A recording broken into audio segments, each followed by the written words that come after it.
नमस्कार, मैं हूं आपके साथ रंजीतान और आप देख रहे हैं RL TV इंडिया। तो आज है 5 दिसंबर और दिन है गुरुवार, सुबह के 6 बज चुके हैं। समय हो चुका है न्यूज बुलेटिन का। ये जानेंगे क्या चल रहा है देश और दुनिया में। तो आज की इस बुलेटिन में बात करेंगे महाराष्ट्र के नए मुख्यमंत्री के बारे में और साथ ही दिल्ली विधानसभा चुनाव के बारे में। दिल्ली में गर्मा गर्मी बनी हुई है और साथ ही राहुल गांधी को लेकर बहुत बड़ी खबर है, जानेंगे आज की इस बुलेटिन में। और संबल हिंसा को लेकर काफी बड़ा मोड़ आ चुका है, जानेंगे आज की इस बुलेटिन में। और साथ ही भारत और विदेशी संबंधों को लेकर भी चर्चाएं करेंगे आज की इस बुलेटिन में। तो आप लोग कहां से देख रहे हैं हमारे बुलेटिन को, अपने जगह का नाम कमेंट बॉक्स में जरूर बताना। और हाँ, वीडियो को लाइक, चैनल को सब्सक्राइब करना और साथ ही हमें फेसबुक पर फॉलो नहीं किया तो फेसबुक पर फॉलो जरूर करना। चलिए स्टार्ट करते हैं आज की इस बुलेटिन को बिना किसी देरी के साथ। तो आज की सबसे पहली खबर है दिल्ली से, यानी दिल्ली के ट्रिपल मर्डर का हुआ खुलासा और दंपति के बेटे ने ही वारदात को दिया था अंजाम। यानी नेप सराय दिल्ली में बुधवार को हुई माता पिता व उनकी बेटी की हत्या का खुलासा हो गया है। वारदात में दंपति के बेटे ने ही अंजाम दिया और वह गिरफ्तार हो गया है। इससे पहले आरोपी को लेकर यह जानकारी सामने आई थी कि वह घटना के समय मॉर्निंग वॉक पर गया था, लेकिन दंपति की आज शादी की सालगिरह थी। वही अगली खबर आ रही है दिल्ली को लेकर। दिल्ली में बीजेपी की सत्ता आने पर जारी रखेंगे मुफ्त बिजली, पानी और बस यात्रा। बीजेपी नेता ने ऐसा कहा है। बीजेपी सांसद रामवीर सिंह बिदूड़ी ने सोमवार को ऐलान किया है कि दिल्ली में बीजेपी के सत्ता में आने पर आम आदमी पार्टी की मुफ्त बिजली, पानी और महिलाओं के लिए बस यात्रा की सुविधा को जारी रखा जाएगा। उन्होंने कहा कि सत्ता में आने के बाद बीजेपी इसे पहले से बेहतर तरीके से लागू करेगी और जनता के नए वर्गों तथा इसका विस्तार करेगी। वही अगली खबर आ रही है संबल हिंसा को लेकर। संबल हिंसा में अब तक 33 लोग जेल भेजे गए हैं और 400 लोग हुए हैं चिन्हित। डीएम ने ऐसा बताया है। यानी संबल यूपी में हुई हिंसा को लेकर जिला अधिकारी राजेंद्र पेंसिया ने कहा है कि पुलिस अब तक 33 लोगों को जेल भेज चुकी है और 400 लोगों को चिन्हित किया गया है। और उन्होंने लोगों से 10 दिसंबर तक जिले में न जाने और बचने का आग्रह किया है। वही पुलिस अधीक्षक के बिश्नोई ने कहा कि क्षेत्र में शांति बनी है। वही अगली खबर है कानून व्यवस्था पर श्वेत पत्र जारी करेंगे पंजाब सीएम, यानी सुखविंदर बादली पर हमले को लेकर बीजेपी ने कहा है। वही अगली खबर आ रही है हरियाणा से। हरियाणा में बिजली विभाग ने शख्स को भेजा 355 करोड़ का बिल। हरियाणा के सोनीपत जिले में बिजली विभाग की लापरवाही का एक मामला सामने आया है। उम्मेदगढ़ गांव के लवेश गुप्ता को बिजली विभाग ने 355 करोड़ रुपए का बिल भेज दिया है। लवेश ने बिजली को लेकर बिजली विभाग के अधिकारियों से संपर्क किया और अधिकारियों ने इसे तकनीकी गलती बताया और भरोसा दिलाया कि जल्द ही इसे सही कर दिया जाएगा। वही अगली खबर आ रही राजस्थान से। राजस्थान के सीएम ने यूपी में महाकुंभ में राजस्थान पवेलियन बनाने के लिए मांगी जमीन। राजस्थान के मुख्यमंत्री भजनलाल शर्मा ने उत्तर प्रदेश के मुख्यमंत्री योगी आदित्यनाथ से पत्र लिखकर कहा, प्रयागराज में अगले साल होने वाले महाकुंभ में राजस्थान पवेलियन बनाने के लिए जमीन आवंटित करने का अनुरोध किया है। और शर्मा ने कहा कि पवेलियन बनने से राजस्थान को लाखों श्रद्धालुओं के विश्राम और जलपान और चिकित्सा समेत अन्य व्यवस्था सुनिश्चित हो सकेगी। अगली खबर आ रही है असम राइफल्स को लेकर, यानी सीएपीएफ और असम राइफल्स में 1 लाख से ज्यादा रिक्त पद खाली है। केंद्र सरकार ने ऐसा कहा है। केंद्रीय गृह राज्य मंत्री नित्यानंद राय ने प्रश्न के लिखित उत्तर में बताया कि केंद्रीय सशस्त्र पुलिस बलों और असम राइफल्स 1 लाख से ज्यादा पद रिक्त हैं और केंद्रीय गृह मंत्रालय ने आंकड़ों के मुताबिक 30 सितंबर तक सीएपीएफ और असम राइफल्स में कुल तैनात कर्मियों की संख्या 9.48 लाख थी। वही अगली खबर आ रही है ब्रिटेन को लेकर, यानी ब्रिटेन ने अपने नागरिकों को बांग्लादेश की यात्रा करने को लेकर किया सतर्क। यानी ब्रिटेन की सरकार ने ब्रिटिश नागरिकों को बांग्लादेश की यात्रा करने को लेकर सतर्क किया है। सरकार के मुताबिक बांग्लादेश में कई जगह आतंकवादी हमले होने की आशंका है और जिसमें स्थान भी शामिल हो सकते हैं जहां विदेशी नागरिक आते जाते हैं। और बातौल रिपोर्ट के मुताबिक धार्मिक अल्पसंख्यक समुदायों और पुलिस और सुरक्षा बलों को निशाना बनाकर हमले किए गए। वही अगली खबर आ रही है केजरीवाल को लेकर, यानी पंजाबियों को बदनाम करने की साजिश की जा रही है और साथ ही सुखबीर बादल पर हुए हमले पर केजरीवाल ने कहा है। आम आदमी पार्टी संयोजक अरविंद केजरीवाल ने सुखबीर सिंह बादल पर हुए हमले को लेकर दिल्ली विधानसभा में कहा कि पंजाब और पंजाबियों को बदनाम करने की साजिश रची जा रही है और इसके पीछे कई बड़ी ताकत शामिल है।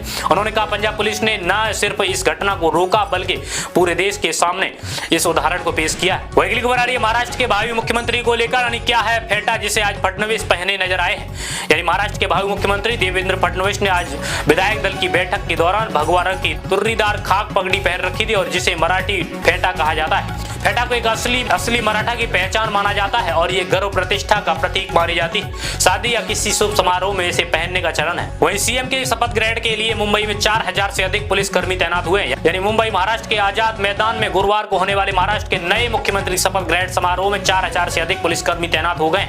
और साथ ही रिपोर्ट्स के मुताबिक बताया गया है कि इस समारोह में प्रधानमंत्री नरेंद्र मोदी समेत 2000 विशिष्ट अतिथियों और 40,000 समर्थकों के शामिल होने की उम्मीद है। सुरक्षा के लिए SRPF और बम निरोधक दस्ते भी तैनात हैं। वही अगली खबर आ रही है कांग्रेस सांसद प्रियंका गांधी को लेकर। कांग्रेस सांसद प्रियंका गांधी ने गृह मंत्री अमित शाह से की मुलाकात। वायनाड से कांग्रेस सांसद प्रियंका गांधी ने बुधवार को केंद्रीय गृह मंत्री अमित शाह से मुलाकात की और इस दौरान प्रियंका गांधी ने वायनाड भूस्खलन से हुए नुकसान की जानकारी दी। वायनाड के लिए विशेष पैकेज की मांग की और मुलाकात के बारे में जानकारी देते हुए प्रियंका गांधी ने बताया कि गृह मंत्री ने सकारात्मक आश्वासन दिया है। वही अगली खबर आ रही है नोएडा से, यानी नोएडा जा रहे राकेश टिकैत पुलिस से बचकर ट्रक में बैठकर भागने की कोशिश करते दिखे। यानी किसान नेता राकेश टिकैत का एक वीडियो सामने आया जिसमें वह पुलिस से बचकर ट्रक में बैठकर भागने की कोशिश करते दिख रहे हैं और हालांकि पुलिसकर्मियों ने ट्रक को रुकवाकर उन्हें उतार दिया है और दरअसल टिकैत को नोएडा जाने के लिए रोकने के लिए पुलिस ने अलीगढ़ से टप्पल में रोक लिया था, जहां से निकलकर वह जा रहे थे। वही खबर आ रही है उत्तर प्रदेश से। उत्तर प्रदेश में 1017 असिस्टेंट प्रोफेसर के पदों पर निकली भर्ती के लिए फरवरी 2025 में होगी परीक्षा। यानी उत्तर प्रदेश उच्चतर सेवा आयोग ने अशासकीय सहायता प्राप्त डिग्री कॉलेज के असिस्टेंट प्रोफेसर के लिए 1017 रिक्त पदों के लिए भर्ती लिखित परीक्षा की तारीखों की घोषणा कर दी और यह परीक्षा 9 और 10 फरवरी 2025 को आयोजित की जाएगी और उम्मीदवार इस आधिकारिक वेबसाइट पर जाकर परीक्षा की संबंधित जानकारी प्राप्त कर सकते हैं। वही अगली खबर आ रही महाराष्ट्र से, यानी अजीत पवार बोले शिंदे का शाम तक समझ आएगा लेकिन मैं तो डिप्टी सीएम पद की शपथ लूंगा सुबह ही। यानी महाराष्ट्र के कारबाग मुख्यमंत्री एकनाथ शिंदे ने क्या अजीत पवार डिप्टी सीएम पद की शपथ लेंगे सवाल पर कहा शाम तक रुको थोड़ा। इस पर पवार ने कहा कि इनका शिंदे शाम तक समझ आएगा लेकिन मैं तो लेने वाला हूं। इसके जवाब में शिंदे ने कहा कि दादा अजीत को शाम में भी और सुबह में भी शपथ लेने का अनुभव है। वही अगली खबर आ रही है पुणे से। पुणे में टक्कर मारने के बाद कार चालक ने बाइक सवार को बोनट पर 3 किलोमीटर तक घसीटा। यानी पुणे महाराष्ट्र में पिपरी चिंचवाड़ में एक कार बाइक की टक्कर के बाद कार चालक ने बोनट पर लेटाकर करीब 3 किलोमीटर तक घसीटा और इसका वीडियो सामने आया। पुलिस के अनुसार कार चालक और उसके 2 साथियों ने बाइक सवार पर उनके दोस्त के साथ गाली गलौज व मारपीट की।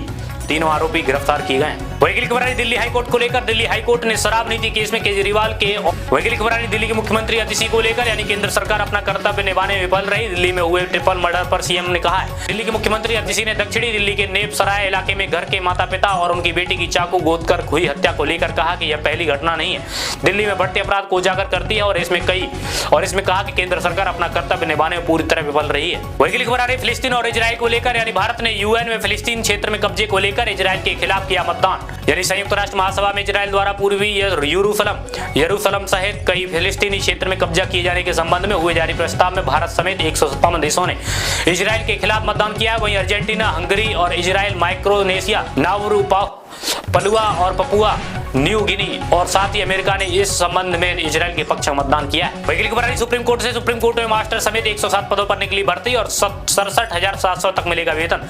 यानी सुप्रीम कोर्ट ने ग्रेजुएट युवाओं के लिए course master, senior personal assistant और पर्सनल असिस्टेंट के 107 पदों पर के लिए आवेदन किए हैं और आवेदन में प्रक्रिया 4 दिसंबर से शुरू की गई है और इसकी आखिरी तारीख 25 दिसंबर है। उम्मीदवार SCI.gov.in पर जाकर आवेदन कर सकते हैं। चुने जाने के बाद 67,000 तक वेतन दिया जाएगा। वही अगली खबर आई देवेंद्र फडणवीस को लेकर। चुनावी नतीजों ने साबित कर दिया कि एक है तो सेफ है, मोदी है तो मुमकिन है। देवेंद्र फडणवीस महाराष्ट्र का अगला मुख्यमंत्री चुने जाने के बाद बीजेपी नेता देवेंद्र फडणवीस ने प्रधानमंत्री नरेंद्र मोदी और गृह मंत्री अमित शाह का आभार जताया और फडणवीस ने कहा कि महाराष्ट्र विधानसभा चुनाव के नतीजों के साबित किया और इसमें एक है तो सेफ है और मोदी है तो मुमकिन है। फडणवीस ने गुरुवार को मुख्यमंत्री पद की शपथ लेंगे। वकील खबर बाबा सिद्ध के हत्याकांड के शूटर को लेकर पूरे दूसरे हत्याकांड में हुई उसकी उम्र कैद। कैथल हरियाणा की अदालत ने 2019 में की गई सुनील नामक युवक की हत्या के केस में बाबा सिद्दीकी हत्याकांड में शूटर गुरमेल समेत 6 दोषियों को उम्र कैद की सजा सुनाई और इस केस में जमानत मिलने के बाद गुरमेल कोर्ट के सामने पेश नहीं हुआ था और फरार हो गया था। गुरमेल अभी मुंबई की जेल में बंद है। वहीं अगली खबर राहुल गांधी और प्रियंका गांधी को लेकर। यूपी पुलिस ने राहुल गांधी और प्रियंका गांधी को गाजीपुर बॉर्डर से दिल्ली की तरफ वापस भेज दिया। उत्तर प्रदेश पुलिस ने कांग्रेस सांसद राहुल गांधी और प्रियंका गांधी को गाजीपुर बॉर्डर से दिल्ली की तरफ वापस भेज दिया। मौके पर तैनात पुलिस बल ने बैरिकेड्स नहीं हटाए। दोनों नेता दिल्ली लौट गए और जिसका वीडियो भी सामने आया। रिपोर्ट्स के मुताबिक राहुल गांधी और प्रियंका गांधी दोनों संभल हिंसा में पीड़ित परिवारों से मिलने जा रहे थे। वहीं राहुल गांधी ने कहा कि अकेला या पुलिस के साथ संभल जाने के लिए तैयार हूं। गाजीपुर सीमा पर रोके जाने पर राहुल गांधी ने ऐसा कहा।